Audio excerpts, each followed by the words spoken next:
Саламатсыздар оқушылар, ал жағдайларың қалай, жақсы ма? Бүгінгі сабақты мен Абдрахман Асылбек ағамыздың жақсылық туралы өлеңінен басталып еді. Жақсылық көрсем көлдеймін, жамандық көрсем шөлдеймін. Жақсылық үшін жадырап, жанымды жырмен тербеймін. Мінекей балалар, бүгінгі сабаққа сендерге тек жақсылық, сәттілік деймін. Ал енді бүгінгі сабақты бастамас бұрын бір-бірімізге ізгі тілек айтып алайық. Орнымыздан тұрамыз. Кәдімгідей бәріміз бір-біріміздің қолын ұстайық. Ал ізгі тілекті бірінші мен бастаймын. Ұрқия, бүгінгі сабақта мен саған жақсылық және сәттілік тілеймін. Осыдан бүгінгі сабаққа саған сәттілік тілеймін. Нәтиже бүгінгі сабақта саған 10 балл жинауға тілектеспін. Мен саған бүгінгі сабақта жақсылық тілеймін. Ағай, мен сізді бүгінгі сабақта бізбен бірге жақсы өткізгеніңізді қалаймын. Рахмет балалар. Көңіл күйіңіз жақсы, орныңызға тұрайық. Бүгінгі сабағымыздың мақсаты үшін таңдау және қайталау операторларын программалау тілінде қолдану. Біз қазір қандай программалау тілін өтіп жатырмыз? Дұрыс айтасыңдар, Python программалау тілі. Біздің бүгін сабақтан күтілетін нәтиже алгоритм блок схемасын құрастыру, өмірлік мәні бар тапсырмаларды параметрлі цикл операторын қолдана отырып шығару. Ал бүгінгі сабақты бастамас бұрын біз өткен сабақтарға шолу жасауымыз керек. Алдыңғы сабақтарда біз қай тақырыпты өттік балалар? Қай тақырып өттік? Параметрлі циклын өттік. Мұнда сиқырлы ұяшықтар орналастырған балалар. Осы ұяшықтан артында сұрақтар жасырылған. Кім таңдайды? Бастайық, Нұртілеу. Нешінші ұяшық? 6-шы ұяшық дейді. Алгоритмнің қандай түрлері бар? Сызықтық, циклдық, тармақталған. Дұрыс, өте жақсы. Ал енді балалар, әрбір дұрыс жауапқа мен сендерге мынандай QR код парақшасын беремін. Бұл парақшаның артында сендерге арнайы бағалау суреттері орналастырылған. Оны ұялы телефондармен қалай көру керек екенін білесіңдер. Келесі сұраққа. Бекжан. 7-ші ұяшық. 7-ші ұяшықта бізде бонус деп атаймыз. Және мына суретке кішкене ақпарат беріп жібересің. Ол екі бала достықтың белгісі. Досқа адал болу керек. Доспен қандай не болса да көмектесу керек, қиындық болса да доспен ажырап кетпеу керек. Жарайсың. Енді артында жазылған өлеңді тыңдайық. Сейіл Халиф ағамыздың ақиқат пен жалған өлеңі. Ақиқатты қанша керек десең де, сен сүймейсің, сүймейді әке шешең де. Ол жоқ жерде құлпырасың, гүлдейсің, өйткені оның не екенін білмейсің. Ақиқат ол айту жөнді расын, адамдардың санау емес күнәсін. Ақиқат ол ақын демес бәлеқор, ақиқат ол әкім демес парақор. Ақиқат ол көп адамның мұндағы отты шұңқыр елеңінде тұрғаны, адамдардың мәшһүр болған аттары ана жақта шыр-шыр етіп жатқаны, талайлардың ет жақыны, қимасы ұсталған. For операторының жазылуы қандай? Тақтаға жазып береміз ке. Қалғаныз көрді.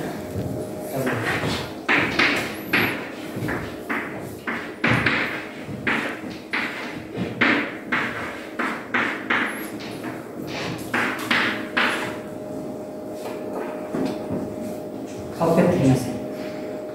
Екіншісі бар ма?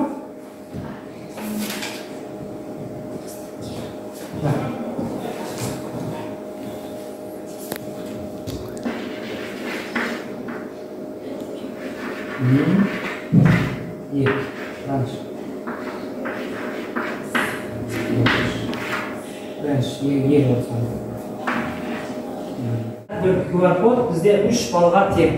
Сабақтың соңында есептеп нәтижені шығарып отырамыз. Ал ендеше өткен сабақты пысықтап алдық. Енді кезекте жаңа сабаққа өтейік. Жаңа сабақты өтпес бұрын оқиғаларды әңгімелеп алайық. Мен сендерге мынандай оқиғаны айтып бергім келіп отыр. Шахмат ойыны туралы аңыз. Шахмат ойынын білеміз ғой бәріміз, иә? Білеміз. Шахмат құрастырушысы туралы аңыз. Ертеде шахмат ойынына таңданған Индия ханзадасы Сирам, оның құрастырушысы ғалым Сетаны өзіне шақырып алады. Өзіне шақырып алып, осындай ғажап ойын құрастырғаным үшін мен саған қалаған дүниеңді беремін деп айтады. Сонда ғалым Сета былай деген екен: маған ешқандай дүниеңіздің қажеті жоқ, тек қана маған шахмат тақтасындағы әрбір ұяшығына бір дәнден, екінші ұяшығына екі есе сол екі еседен, үшінші ұяшығына одан тағы да екі есе қойып толтырып беру сұранады. Бірінші торына бір бидай, екіншісіне екі бидай, үшіншісіне 4 бидай және сондай. Жалпы қанша тор бар екен шахматта? 64 тор бар екен. Ал енді ойлап көрейікші, қанша бидай кетуі мүмкін? Қанша бидай кетуі мүмкін? 188. Егер әрбір келесі торға алдыңғы тордан екі есе артық бидай салынатын болса, шахмат тақтасына қанша бидай болады? Сонда марапаттың көлемі мынандай болады. Қараңдар болады. Бұл бидай қоймаға салатын болсақ дейді, оның биіктігі 150 миллион километр болу керек дейді. Және ол арақашықтық жер мен күннің арасынан бірдей екен. Біз жаңа сабағымызды ашып аламыз. Алдыңғы сабақта біз for параметрлік циклін өткенбіз. Келесі сабағымыз while параметрлік циклі. While циклі алдын ала берілген шарт бойынша қайталануды жүзеге асыратын бұл оператор while деп аталады. Оның оқылуы while оқылуы, аударуы әзірше деген мағынаны білдіреді. Ал енді while операторы логикалық өрнектермен жұмыс жасайды. Логикалық өрнектер нәтижесі больдік типтегі нәтиже болады.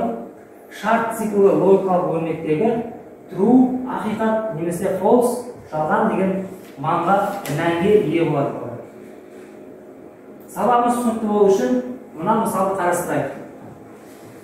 For операторын өткен кезде біз балалар естерінде болса 1 мен 100 сан аралығындағы қосындысын табу программасын жазамыз, қайталап жазамыз.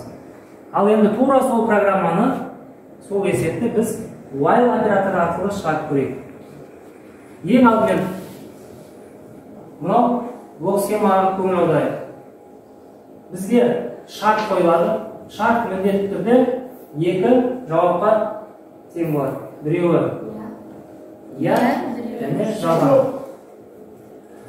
True және false. Енді қараңдар, бізге ай мәні берілген. Айдың мәні бірінші кезекте қаншаға тең болып тұр?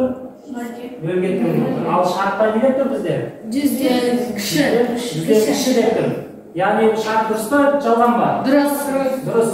Егер шарт дұрыс болатын болса, біздің блок схема төмен қарай жұмыс жасай береді. Және жалпы сұрақтарың бар ма? Жоқ. Ал енді балалар, осы бүгінгі сабаққа байланысты біз практикалық жұмыс жасап көрейік. Кітаптарыңды ашайық.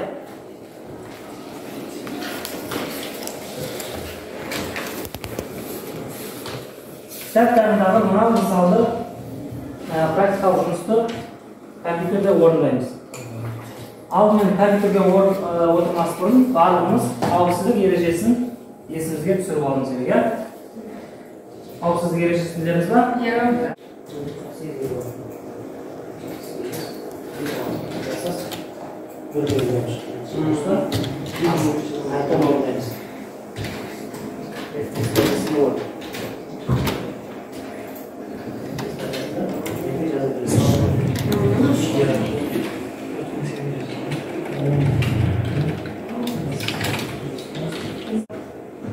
жұмысты орындап болғандар белгі береміз. Кім болды? Мен болдым. Кән тексерейік практикалық жұмыс. Нәтижесі қалай шықты екен? Кән шығып берші нәтижесін. Енгізейік сандар. Жарайсың. Оң нәтижелер бар.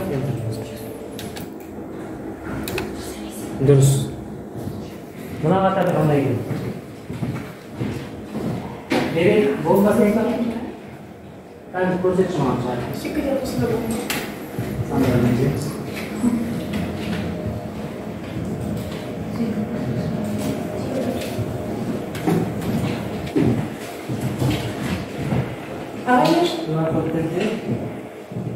Ал енді оқушылар, келесі тапсырма жұптық жұмыс деп аталады. Енді жұппен жұмыс жасаймыз.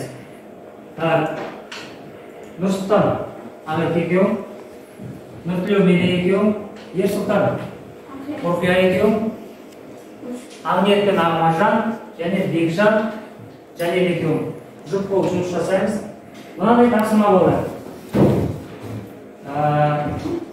Натурал және саны берілген кітаптарында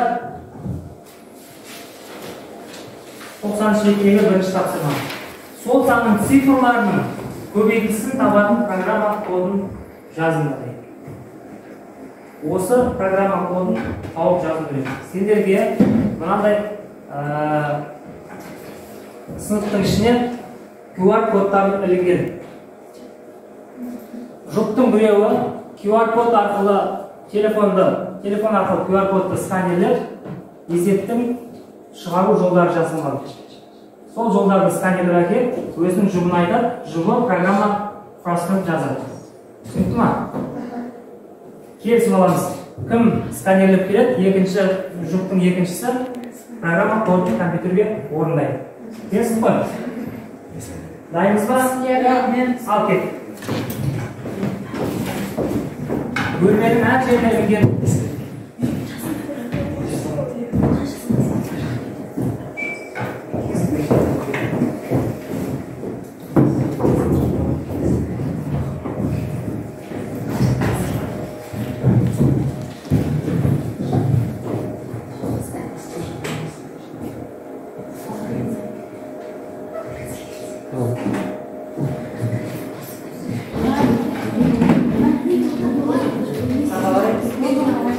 Орыннан ауыстырып жинастырамыз өзіміз.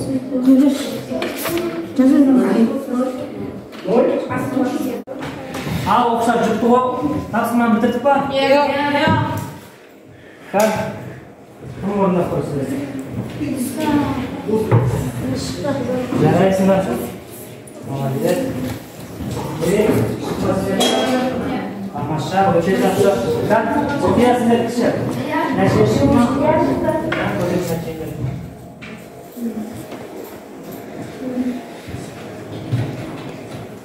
Жарайсыңдар, шықты, өте тамаша. Келер кіші. Амазанты шықты. Бекжан және өте шықты. Тамаша оқушылар. Енді балалар тыныштық сәтін және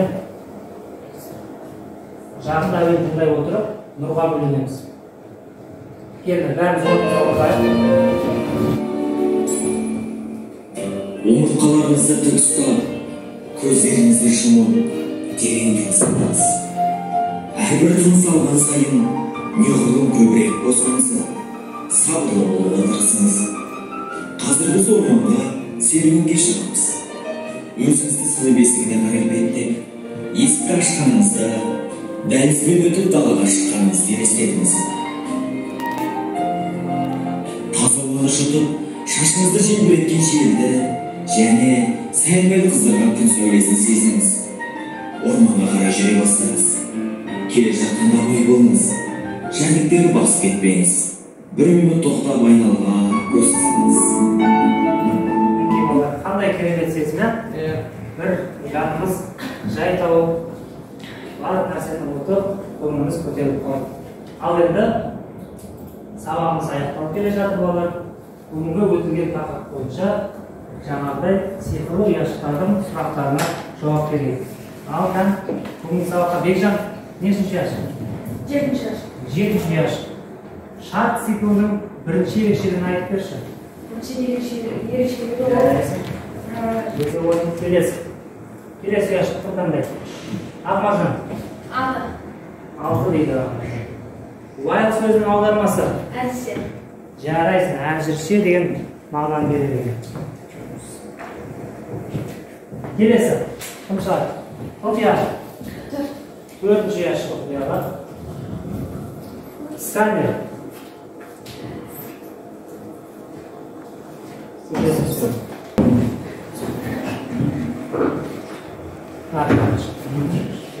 Бұл QR кодта бізде бонус бар.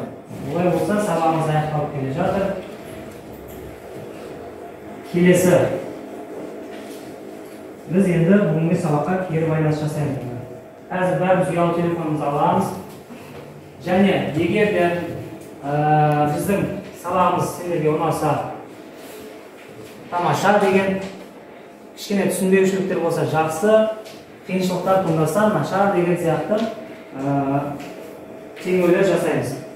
Оның барлығы QR кодынан берілген болады. Бер шағын.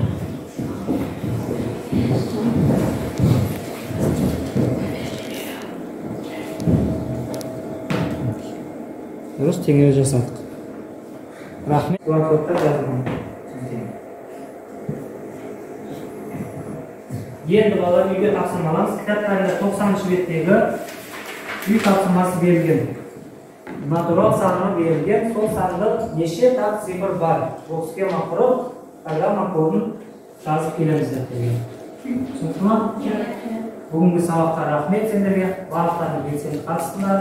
Оның ішінде атап өтсек, Ақерке, Ерсұлтан, Мерей, Құпия, Бекжан, Лео де жақсы қатысты. Барлықтарына рахмет айтамын. Үй тапсырмасын жақсылап орындап келейік. Сау болыңдар.